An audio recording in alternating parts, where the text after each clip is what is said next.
அனைவருக்கும் வணக்கம். அடுத்து வரக்கூடிய நாட்கள் துலாம் ராசியில் பிறந்தவர்களுக்கு இந்த காலகட்டம் எப்படிப்பட்ட ஒரு பலன்கள் கிடைச்சிருக்கு அப்படிங்கிறத பற்றி தான் தெரிஞ்சுக்க போகிறோம். நீங்கள் துலாம் ராசியில் பிறந்தீங்கன்னா மறக்காமல் கமெண்ட் பண்ணுங்கள். உங்களுக்கு முருகப்பெருமான் பிடிக்கும் அப்படின்னா முருகனுக்கு அரோகரா அப்படின்னு சொல்லிட்டு மறக்காமல் கமெண்ட் பண்ணுங்கள். வாங்க வீடியோக்குள்ளே போகலாம். துலாம் ராசியில் சித்திரை 3-4 பாதங்கள், சுவாதி விசாகம் 1-2-3 பாதங்களாக இருக்குது. கிரகநிலை அப்படின்னு பார்த்தா பஞ்சமஸ்தானத்தில் சனி ராகு, பாக்கியஸ்தானத்தில் குரு சுக்ரன், தொழில் ஸ்தானத்தில் சந்திரன் புதன், லாபஸ்தானத்தில் சூரியன் கேது, அயனசயன போகஸ்தானத்தில் செவ்வாய் என கிரகங்கள் இருப்பதால் இந்த காலகட்டம் முழுவதுமே சின்ன விஷயங்களை கூட உங்களுக்கு கோபம் வரக்கூடியதாகும். கோபத்தை கட்டுப்படுத்துவதன் மூலம் உங்களுடைய காரியங்கள் சாதகமாக நடைபெறக்கூடியதாக இருக்குது. எதிர்பாராத பண தேவை உண்டாகக்கூடியதாகும். எந்த ஒரு விஷயத்தையுமே சாமர்த்தியமாக நீங்கள் சமாளிப்பீங்க. அடுத்தவர்களால் தொல்லைகள் உண்டாகலாம். அது மட்டும் இல்லாமல் அதனால் நீங்கள் கவனமாகவும் இருக்க வேண்டும். உத்தியோகத்தில் இருப்பவர்கள் வேலையில் டென்ஷன் வீண் அலைச்சல் இருக்கக்கூடியதாகவும் வீண் பகை உண்டாகக்கூடிய ஒரு காலகட்டமாகவும் இந்த காலகட்டம் உங்களுக்கு அமைஞ்சிருக்கு. தொழில் வியாபாரம் தொடர்பான காரியங்கள் உங்களுக்கு தாமதம் ஏற்படலாம். பண வரத்து எதிர்பார்த்ததை விட குறையக்கூடும். எதை பேசுவதாக இருந்தாலுமே உங்களுடைய பேச்சில் நிதானம் தேவை. பெண்களுக்கு கோபத்தை கட்டுப்படுத்துவதன் மூலம் காரியங்களை சாதகமாக செய்து முடிக்க முடியும். கலைத்துறையில் உங்களுடைய சொத்துக்களை அடைவதில் தடைகள் ஏற்படலாம். அரசியல்வாதிகளுக்கு எதிர்பாராத பணவரவு இருக்கு. தேவையான வசதிகள் கிடைப்பதில் ஆர்வம் காட்டுவீங்க. மாணவர்களுக்கு பாடங்களை படிப்பதில் பின்னடைவு ஏற்படலாம். கவனமாக இருப்பது நல்லது. திடீர் டென்ஷன் ஏற்படலாம். எச்சரிக்கையாக இருப்பது நல்லது. இந்த காலகட்டத்தில் சித்திரை 3-4 பாதத்தில் பிறந்தவர்களுக்கு யாரையுமே நம்பி ஜாமீன் கையெழுத்து போடும் முன்பு தகுந்த ஆலோசனைகளை பெற வேண்டும். உறவினர்களிடமும் நண்பர்களிடமும் அன்பும் அரவணைப்பும் பற்றி கற்றுக்கொள்ள வேண்டியது. உங்களின் மதிப்பு மரியாதைக்கு எந்த விதமான பங்கமும் வராது. இந்த காலகட்டம் முழுவதுமே உங்களுக்கு சிறப்பான பல நன்மைகளை தரக்கூடிய வகையில் அமைஞ்சிருக்கு. உங்களுடைய தொழிலில் இருக்கக்கூடிய பிரச்சனைகளுக்கும் மிகப்பெரிய தீர்வு கிடைக்கக்கூடிய வகையில் சொல்லப்பட்டிருக்கு. அது மட்டும் இல்லாமல் உங்களுக்கு இந்த காலகட்டத்தில் நல்ல செய்திகள் வரக்கூடியதாகும். சுபகாரிய செலவுகள் ஏற்படக்கூடியதாகவும் இருக்குது. பெண்களால் லாபம் ஏற்படும். வீட்டில் சுப நிகழ்ச்சிகள் நடைபெறும். இன்பம் பெருகக்கூடியதாகும். உங்களுடைய வீட்டு விருந்துகளில் உறவினர்களுடைய வருகை இருக்கும். இன்பத்துக்கு அளவே இருக்காது. செலவுகள் கூடும். புதிய திட்டங்களால் உங்களுடைய தொழில் லாபம் அதிகரிக்கக்கூடியதாகும். வாகனங்களில் செல்லும் பொழுது வேகத்தை குறித்து எச்சரிக்கையுடன் இருந்தால் விபத்தினை நீங்கள் தவிர்க்கலாம். வியாபாரிகளுக்கு வாய்க்கால் வடிகாலர்களை கவர்ந்து லாபத்தை அதிகரித்து கொள்வாங்க. தன சேர்க்கை ஏற்படும். சிலருக்கு எதிரி பயம் ஏற்படக்கூடியதாகும். அவரிடமிருந்து விலகி இருப்பது நல்லது அப்படின்னே சொல்லலாம். இந்த காலகட்டம் முழுவதுமே உங்களுக்கு நல்ல ஒரு பலன்களை தரக்கூடிய வகையில் உங்களுக்கு அமைஞ்சிருக்கு. சுவாதி நட்சத்திரத்தில் பிறந்தவர்களுக்கு உங்களுக்கு சிறப்பான ஒரு பொன்னான வாய்ப்புகள் தேடி வரும். வாழ்க்கை வளம் முன்னேறக்கூடியதாகவும் தெய்வ அனுகூலத்துடன் உங்களுடைய காரியங்களை சாதித்து கொள்வீங்க. சகோதரர்களிடம் நெருக்கம் அதிகரிக்கக்கூடியதாக இருக்குது. வேலை செய்யும் இடத்துல சில பிரச்சனைகள் வரலாம். நீங்கள் கவனமாக இருக்க வேண்டியது நல்லது. உங்களுடைய தொழிலில் இருக்கக்கூடிய பிரச்சனைகள் அனைத்திற்குமே மிகப்பெரிய தீர்வு கிடைக்கக்கூடியதாக சொல்லப்பட்டிருக்கு. தொழில் நிமித்தமான ஒரு பயணம் ஏற்படக்கூடியதாகவும் இருக்குது. கலைஞர்களுக்கு புதிய ஒப்பந்தங்களால் வருமானம் பெருகக்கூடியதாக இருக்குது. திருமணம் ஆகாதவர்களுக்கு நல்ல இடத்துல திருமணம் நடக்கக்கூடியதாகும்.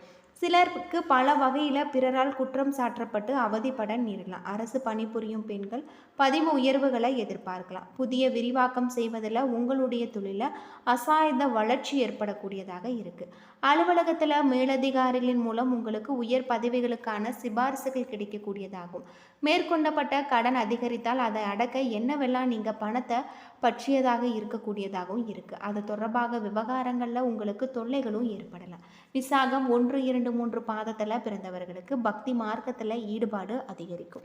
உங்களுடைய மனம் உயர்ந்த எண்ணங்கள் கொண்டதாக அமையும். பணவரவு அதிகரிப்பது போல இருந்தாலுமே அதற்கேற்ற செலவுகளும் உங்களுக்கு வாசல் வந்து நிற்கும். மனக்கவலைகள் மனைவியின் அரவணைப்பால் குறையும்.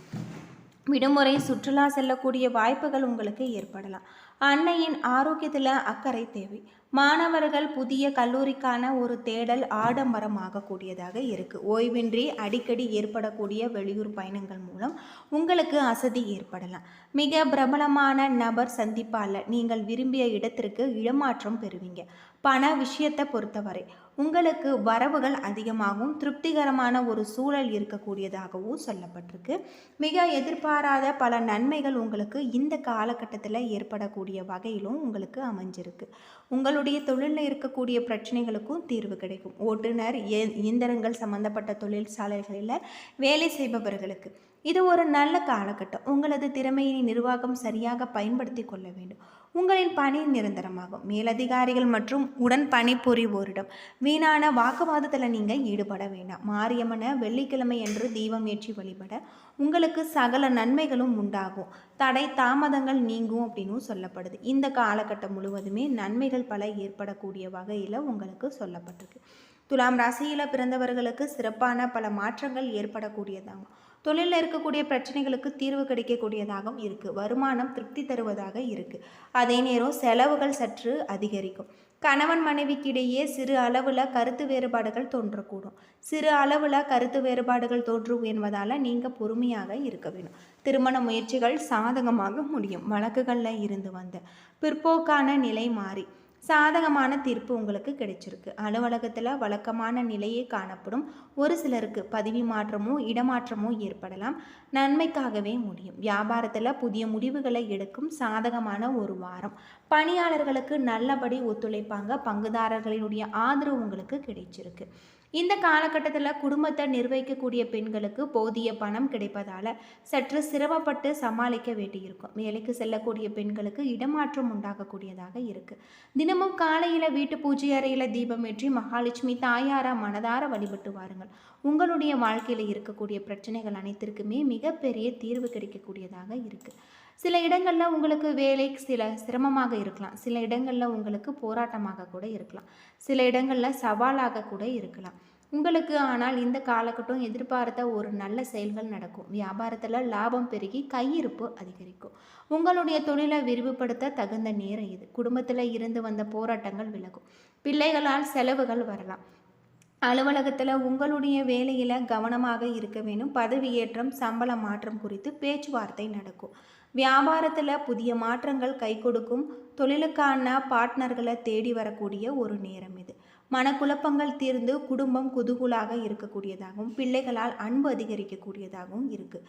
பெரியோர்களுடைய ஆதரவு உங்களுக்கு கிடைச்சிருக்கு. குடும்பத்திற்கான சேமிப்பை உயர்த்துவதில் உங்களுக்கு ஆர்வம் செலுத்தலாம். கலைத்துறையில் வெளிநாட்டு வாய்ப்புகளை நீங்கள் பெறுவீங்க. வியாபார முதலீடுகளில் மிகவும் கவனமாக நீங்கள் இருங்கலாம். சந்திரனுடைய இடப்பயிற்சி நன்மை தீமை கலந்த ஒரு பலன்களை உங்களுக்கு கொண்டு வரும். சனி 5ல் இருப்பதால் பிள்ளைகளின் தேக ஆரோக்கியம் கவனமாக இருக்க வேண்டியது நல்லது. இந்த காலகட்டத்தில் புதிய முதலீடுகளில் நீங்கள் எச்சரிக்கையாக இறங்க வேண்டும். ஆன்லைன் சூதாட்டங்களில் ஈடுபடக்கூடாது. உங்களுக்கு சிறப்பான ஒரு காலகட்டமாக இருக்குது அப்படின்னே சொல்லலாம். மேன்மைக்காக நீங்கள் பாடுபட வேண்டும். பண விஷயத்தில் மிக எச்சரிக்கையாக நீங்கள் இருக்க வேண்டும். மேலும் பெரியோர்களுடைய ஒரு ஆசி உங்களுக்கு கிடைச்சிருக்கு. தினமும் வீட்டு பூஜை அறையில் தீபம் ஏற்றி உங்களுக்கு தெரிந்த மந்திரங்களை மனதார உச்சரித்து வாருங்கள். அது மட்டும் இல்லாமல் பெருமாள் கோவிலுக்கு சென்று துளசி மாலை சாற்றி வழிபட்டு வருவதன் மூலம் உங்களுடைய வாழ்க்கையில் இருக்கக்கூடிய அனைத்து விதமான பிரச்சனைகளும் தீரும். அது மட்டும் இல்லாமல் பெருமாளுடைய அருள் உங்களுக்கு பரிபூர்ணமாக கிடைக்கும். துளசி தீர்த்தம் வைத்து வழிபட்டு வருவதன் மூலம் மிகப்பெரிய ஒரு நன்மைகளும் உங்களுக்கு ஏற்படலாம். என்ன நண்பர்களே, இந்த வீடியோ உங்களுக்கு பயனுள்ள ஒரு தகவலை தந்திருக்கும்னு நினைக்கிறேன். வீடியோ பிடிச்சிருந்தா லைக் பண்ணுங்கள், ஷேர் பண்ணுங்கள், கமெண்ட் பண்ணுங்கள். இது போல் தகவலை தெரிஞ்சுக்க நம்ம சேனலை மறக்காமல் சப்ஸ்கிரைப் பண்ணிவிடுங்க. நன்றி நண்பர்களே.